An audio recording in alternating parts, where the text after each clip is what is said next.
Datang di Beetle Channel, semoga kita bahagia. Jangan lupa subscribe, like, komen dan share agar channel ini semakin berkembang. Terima kasih. Li Chuan Spas Bab 06. Bab 6. Ketika kami sampai di asrama putri, kami berdua berhenti dan menatap. Ada kunci besar di pintu. Aku menghirup udara dingin, tembak. Sesuai aturan, lampu padam pada pukul 10 setiap malam dan pintu dikunci pada pukul 12. Namun, setahu saya, setelah menerima beberapa suap dari mahasiswi, penjaga selalu menutup mata. Dia tidur lebih awal dan enggan bangun untuk mengunci pintu. Jadi biasanya pintu tidak dikunci semalaman. Pintunya terbuat dari kaca, tetapi tidak ada yang memperhatikan ketukan saya. Kemudian, saya berkata kepada Li Chuan, bantu saya menyimpan tas saya, oke? Anda bisa membawanya ke saya kapanpun Anda pergi ke kafe. Dia mengambil ransel saya, apa yang kamu pikirkan? Memanjat dari luar, apa? Aku mengembalikan jaket itu padanya. Gedung ini mudah didaki. Agar ada banyak cahaya, kusen jendela panjang dan menggantung. Bahkan ada balkon. Setelah mengatakan ini, saya melangkah ke ambang jendela lantai pertama dan memegang pagar balkon lantai 2. Kamu di lantai berapa? Tidak terlalu tinggi. Lantai berapa? Dia menjulurkan tangannya dan memegang kakiku.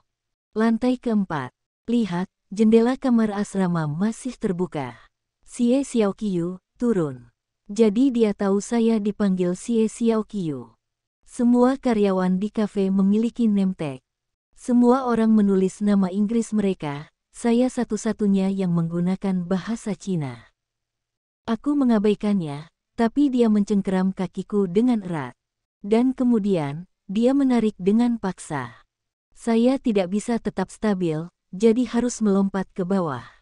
Dia memegang saya dan kemudian dengan cepat melepaskan tangannya. Kamu tidak takut memanjat begitu banyak lantai? Bagaimana jika sesuatu terjadi? Dia mengamuk. Aku hanya berada dalam pelukannya sesaat, tapi aku sudah kehilangan akal sehatku dan mulai berfantasi. Lalu apa yang harus aku lakukan? Tidur di jalan. Kamu bisa tinggal di hotel. Hotel buka 24 jam. Poin bagus. Mata saya berbinar. Saya tahu tempat lain yang juga buka 24 jam dan tidak perlu membayar. Stasiun kereta. Bisakah saya mengganggu Anda untuk menurunkan saya di stasiun kereta? Stasiun kereta sangat bising, bukankah besok kamu ada ujian? Stasiun kereta tidak berisik. Saya tidak khawatir tentang kebisingan. Dia menatapku heran dengan keberanianku. Aku memikirkannya lagi dan berkata, ngomong-ngomong soal sepi, ada taman di dekat sekolah yang lumayan sepi. Ada banyak bangku untuk tidur. Apakah menurutmu ini adalah ladang di pedesaan tempat kamu bisa tidur dimanapun kamu mau? Apakah kamu tidak tahu betapa tidak amannya Beijing? Aku hanya harus menahannya untuk semalam, tidak perlu membuat keributan, oke? Aku mulai menuju gerbang sekolah. Setelah berjalan setengah jalan, dia berkata, jika kamu tidak keberatan, kamu bisa tinggal di flatku. Saya punya banyak kamar tambahan. Itu, kita tidak benar-benar mengenal satu sama lain dengan baik. Saya sedikit malu. Meskipun dia tampak seperti orang yang berbudi luhur dan baik kepada saya tetap harus waspada. Apakah kamu punya ponsel? Tidak, ini ponselku. Hubungi polisi. Beritahu mereka nomor tempat lisensi saya. Beritahu mereka bahwa jika Anda hilang, mereka dapat menemukan saya dengan nomor plat itu. Saya tertawa, teman sekelas Li Chuan, saya akan pergi dengan Anda. Anda punya uang, mobil, dan rumah. Di tempat seperti Beijing, saya pikir kemungkinan besar Anda akan hilang daripada saya. Poin bagus. Ada waktu untuk menanggung kesulitan dan ada waktu untuk hanya patuh. Itulah yang membuat anak pintar. Dia membuka pintu mobil dan menjulurkan tangannya sebagai ajakan. Saya melompat ke dalam mobil dan dia membantu saya mengencangkan sabuk pengaman saya. Saya suka dia mengencangkan sabuk pengaman saya. Saya suka tubuhnya yang bungkuk sehingga saya bisa melihat bagian belakang kepalanya dari jarak yang begitu dekat. Sudah jam 3 pagi. Mobil itu melaju dengan kecepatan tinggi dan, setelah 20 menit, memasuki garasi bawah tanah di sebuah gedung tinggi. Udara malam sangat dingin dan aku masih memakai jaketnya. Dia memarkir mobil, membawa tas dan tongkatnya, keluar dari mobil dan membukakan pintu untukku.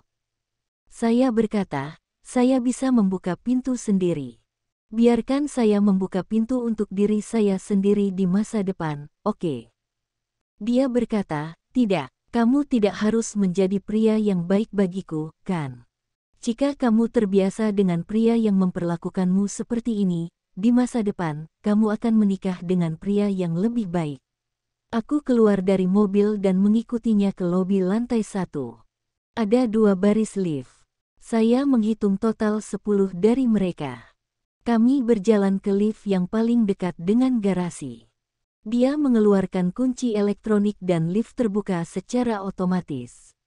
Ada tanda kayu antik di sebelah lift pribadi, tolong jangan gunakan. Aku masuk bersamanya. Ada 59 lantai yang ditampilkan di lift. Di atas mereka, PH merah tiba-tiba menyala. Lift mulai naik tanpa mengeluarkan suara. Apa itu PH? Saya bertanya. Lantai tertinggi, penthouse. Apakah kamu suka hidup setinggi itu? Semakin tinggi, semakin tenang. Apakah aku akan mengganggu keluargamu? Aku tinggal sendirian. Pintunya juga memiliki kunci elektronik. Flatnya sangat mewah. Itu memiliki tirai hijau muda dan dinding putih. Ada sofa putih bersih di ruang tamu. Setiap perabot dibersihkan seperti yang dipajang di museum. Apakah saya perlu melepas sepatu saya? Itu adalah lantai kayu keras yang bersih dan bersih. Tidak perlu. Ada sepasang tongkat siku yang tergantung di sisi kiri jalan masuk.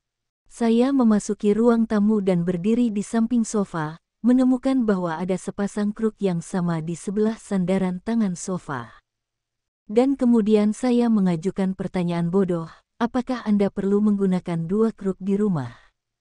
Dia tidak menjawab. Wajahnya memancarkan sesuatu yang tidak bisa kupahami. Setelah beberapa saat, dia berkata, apakah kamu ingin tidur sekarang, atau kamu ingin minum sesuatu dulu? Ada jus, bir, air kemasan, susu kedelai, dan es krim di lemari es. Saat mengatakan semua ini, ekspresinya tetap dingin, seolah dia tersinggung. Tidak, terima kasih. Saya akan tidur sekarang. Ada 4 kamar tamu, kamu mau yang mana? Jangan memberi tamu begitu banyak pilihan. Ikuti aku. Dia membawaku ke salah satu kamar. Saya bertanya, apakah ada tempat untuk mandi? Ada toilet di dalam. Dia menunjuk ke arah kamar mandiku dan bersiap untuk meninggalkan ruangan. Saya berbalik dan dengan ringan memanggil, Li Chuan. Dia melihat ke arahku. Terima kasih telah menerimaku. Selamat malam. Selamat malam. Aku segera mandi. Kamar mandi memiliki segalanya, dan semuanya baru. Saya mengenakan baju tidur dan masuk ke bawah selimut. Saya berusaha sekeras mungkin untuk tidur, namun tidak bisa tertidur. Jadi, saya membuka tas punggung saya, mengeluarkan buku teks dan mengulas kosakata saya untuk terakhir kalinya. Aku benar-benar lelah, tapi juga sangat gelisah. Terutama di lingkungan yang asing. Setelah melihat kosakata sekali, saya membaca buku teks dan tata bahasa. 1 jam lagi berlalu seperti ini sebelum akhirnya aku agak lelah. Lalu tiba-tiba saya merasa haus, jadi diam-diam saya menyelinap ke dapur untuk mengambil air minum. Malam itu gelap dan lampu di ruang tamu mati. Dia mungkin tertidur. Aku berjalan pelan, bertelanjang kaki, ke dapur. Saya berbelok di tikungan dan tiba-tiba menemukan pintu kulkas terbuka. Dia berdiri di depan lemari es, membungkuk, mengambil sesuatu. Saya terkejut, praktis terkejut. Dia memakai t-shirt, dan, di bawah, dia memakai celana pendek olahraga. Dia memiliki kaki kiri yang panjang dan ramping seperti patung Yunani, ramping dan kokoh. Dia tidak memiliki kaki kanan. Kaki kanan menghilang dari atas. Hai, aku menyapanya dengan lembut. Dia berhenti, berbalik dan menatapku tanpa ekspresi. Aku ingin minum air. Suaraku sedikit bergetar. Botol, secara teknis, dia mengatakan mineral karena mata air mineral adalah istilah untuk air kemasan di China. Air botol. Aku mengangguk. Tangannya memegang susu. Dia meletakkan susu di atas meja dan kemudian membungkuk untuk mengambilkan saya air botolan. Dengan hanya satu kaki, dia masih bisa berdiri dengan mantap. Tidak ada jejak goyangan, seolah-olah dia berlatih seni bela diri sebelumnya. Masih belum tidur. Dia menyerahkan botol air itu kepadaku. Tidak bisa tidur. Aku punya pil tidur yang sangat bagus. Apakah Anda ingin mencoba beberapa? Oh, tidak perlu. Aku takut tidur berlebihan. Dia mulai minum susu. Kamu suka minum susu? Saya harus bangun untuk minum susu di tengah malam. Itu kebiasaan masa kecil, tidak bisa dihilangkan. Jika Anda bepergian, apa yang Anda lakukan jika tidak ada susu di tempat Anda menginap? Aku akan pergi membelinya tidak peduli seberapa jauh aku harus pergi. Gila, kataku sambil tertawa ringan, menutupi keheranan yang kurasakan. Bisakah aku mengganggumu untuk pergi ke kamarku dan membawa krukku ke sini? Dia berkata.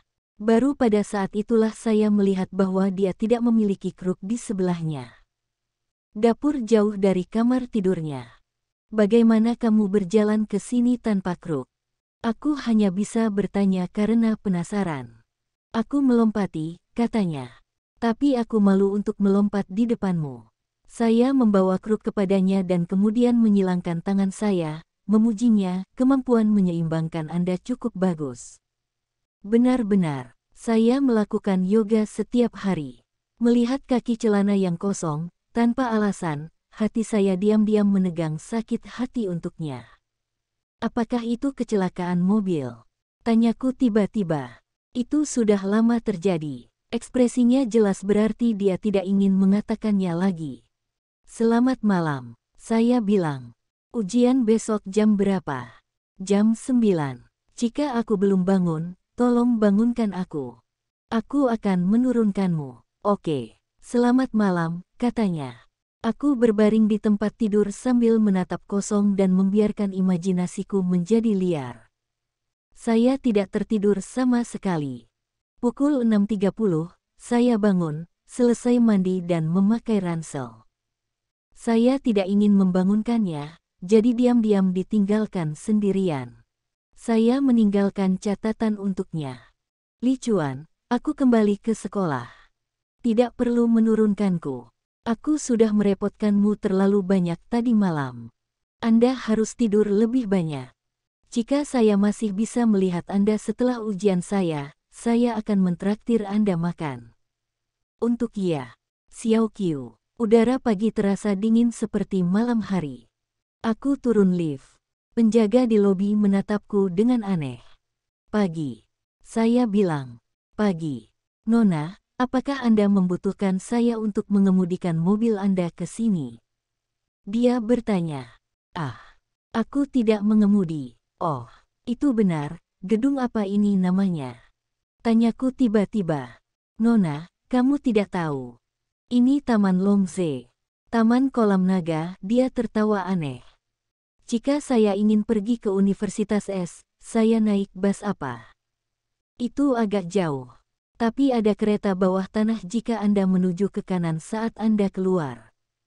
Terima kasih, dengan kereta bawah tanah, saya akan tahu bagaimana menuju ke sana. Dia terus menatapku dengan skeptis. Saya tiba-tiba menyadari apa arti, Nona, yang dia katakan. Saya tidak tahu bahwa ada jalanan yang begitu dingin dan sepi di Beijing. Aku menggigil di tiup angin. Saya baru saja akan berbelok ke kanan ketika seseorang memanggil dari belakang, Nona, mau kemana? Selain Li Chuan, rekan kerja di kafe, dan teman sekelasku, aku tidak mengenal siapapun di Beijing. Ketika saya berbalik, mau tidak mau saya mengakui bahwa Li Chuan bukan satu-satunya pria cantik di Beijing. Itu adalah seorang pria muda yang modis dengan rambut gel dan sudut kedua matanya tersenyum. Dia memiliki cincin giok besar di jarinya dan kalung emas di lehernya. Kamu adalah, aku tidak mengenalinya. Dia jelas juga keluar dari gedung ini. Saya melihat Anda keluar dari lift Li Chuan.